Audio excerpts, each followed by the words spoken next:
ఇది అంత సామాన్యమైన విషయం కాదు. అందుకే ఆయన్ని కీర్తిస్తూ మనోజవం మరుతతుల్య వేగం అంటారు.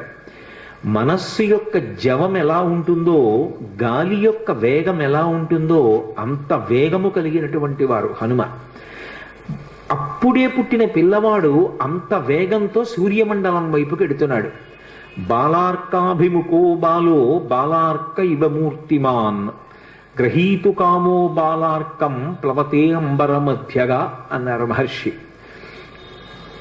చిన్న అప్పుడే పుట్టినటువంటి హనుమ, శిశురూపంలో ఉన్నటువంటి హనుమ ఆకాశంలో ఎగిరి సూర్యమండలం వైపుకు వెడుతుంటే బాలార్కాభిముఖో బాలు బాలార్క ఇవ మూర్తిమాన్, బాలసూర్యుడికి ఎదురుగుండా వేరొక బాలసూర్యుడు వెడుతున్నాడా అన్నంత తేజస్సుతో వెళ్ళారు.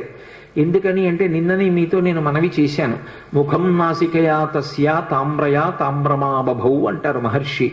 ఆయన ముఖమండలం, ఆయన నాసిక, ఆయన యొక్క మూతి అంత ఎర్రగా ఉంటాయి. అరుణారుణ కాంతులతో ఉదయిస్తున్నటువంటి సూర్యబింబం కూడా అంతే ఎర్రగా ఉంది. ఈయన బయలుదేరి సూర్యుడి వైపుకి ప్రయాణం చేస్తున్నారు.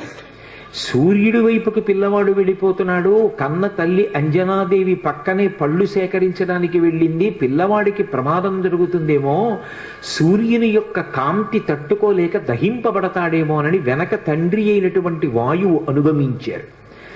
ఆ అనుగమించడంలో మంచు ఎలా ఉంటుందో అటువంటి చల్లటి వాతావరణాన్ని పిల్లవాడి చుట్టూ సృష్టించారు. ఇప్పుడు ఈ పిల్లవాడు సూర్యమండలం దగ్గరికి వెళ్ళి సూర్యబింబాన్ని పట్టుకున్నాడు. అయినా సూర్యుడు దహించలేదు. నిజానికి సూర్యుడు కాల్చేయాలి. కానీ ఆయన ఒక్కసారి ఆలోచించాడు. దేవతల యొక్క కార్యాన్ని తీర్చడానికి వచ్చినటువంటి మహోత్కృష్టమూర్తి ఈ పిల్లవాడి వలన ఎదర దేవతలకు, భక్తులకు ఎన్నో కార్యాలు జరగవలసి ఉన్నాయి. బాల్యచేష్టితంగా తెలిసి తెలియక ఎగిరి వచ్చి నన్ను పట్టుకున్నాడు. ఈ పిల్లవాణ్ణి నేను నా యొక్క తేజస్సు చేత దహించకూడదని ఉపసంహారం చేసి రక్షించారు.